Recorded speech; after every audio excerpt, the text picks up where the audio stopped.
Hey everyone, welcome back. We need one more function to complete the item transfer and slot dragging functionality, and that would be this function called transfer item. Now this requires three inputs of type, well, two will be of type integer and one will be our inventory reference. So I'll rename this firstly to be AC inventory, and I'll get that variable type as well. I'll then add another of type integer and one more. The first one is going to be our initial index, and the second will be our target index.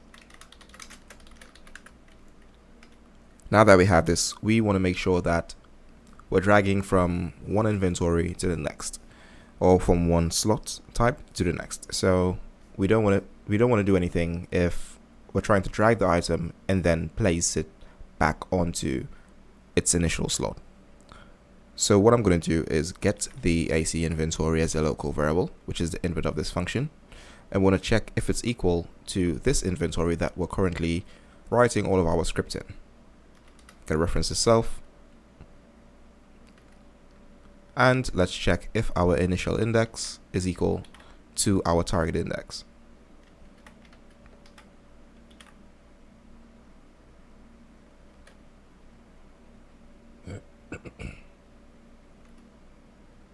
Right, so with this done, let's just add an AND boolean, and only if these two conditions return false, then we should proceed.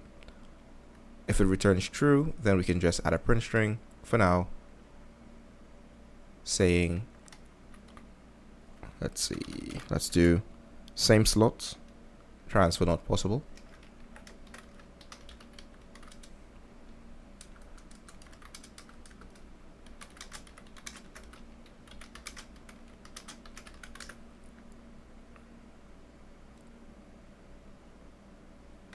And then we can exit the function early by calling the return node.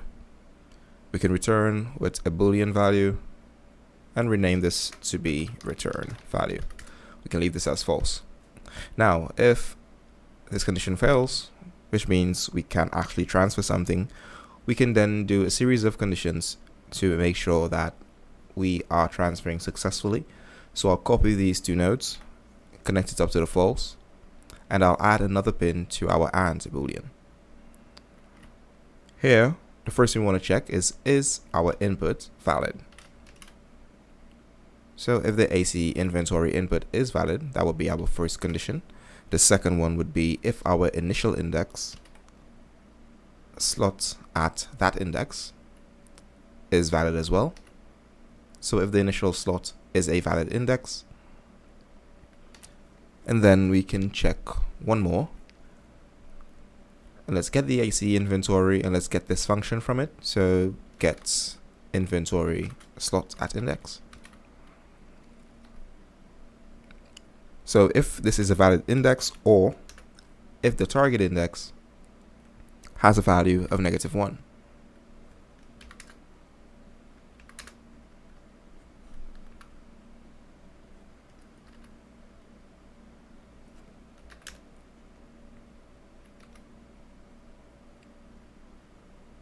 Right, and this is our third and final condition for this. So let's duplicate this target index is equal to -1 again, paste it up here, and if this function returns false, we can just exit the function early right here, or we can duplicate this and place it here to keep things clean. Then we'll check if the target index is equal to -1. If it is, we can add a branch.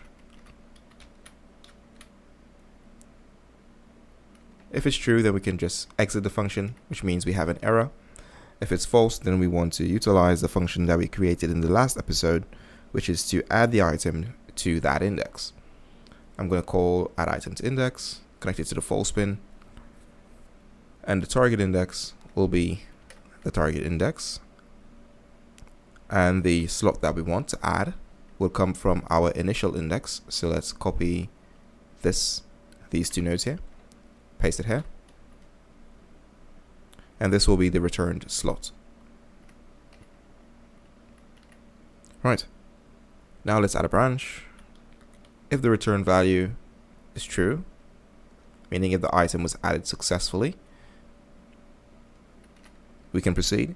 If it didn't, then we can just add a return node, exit the function right here. Then we'll check if the items were added.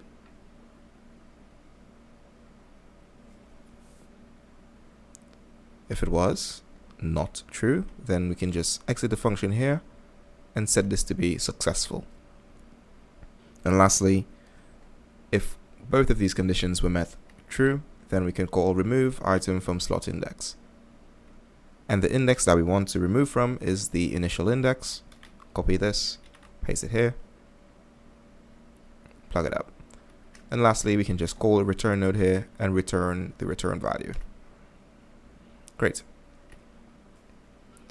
This function is complete. Let's head to the event graph, create a custom event, and we're going to call this drop item to slot. Then we're going to call the transfer item function. I'm going to highlight it and make sure that it is private as well, and drag it in the private category. And now for the AC inventory, I'll drag this in twice. For the first one will be our initial inventory, and for the other one will just be AC inventory. Connect the target to the initial and connect your execution pins, and we can drag in the initial and target index as well. With this done, all we'll need to do from here is open up our widget blueprint and complete the drag and drop functionality by calling this function and accessing our BP drag operation. That's it for this one, guys. See you in the next one.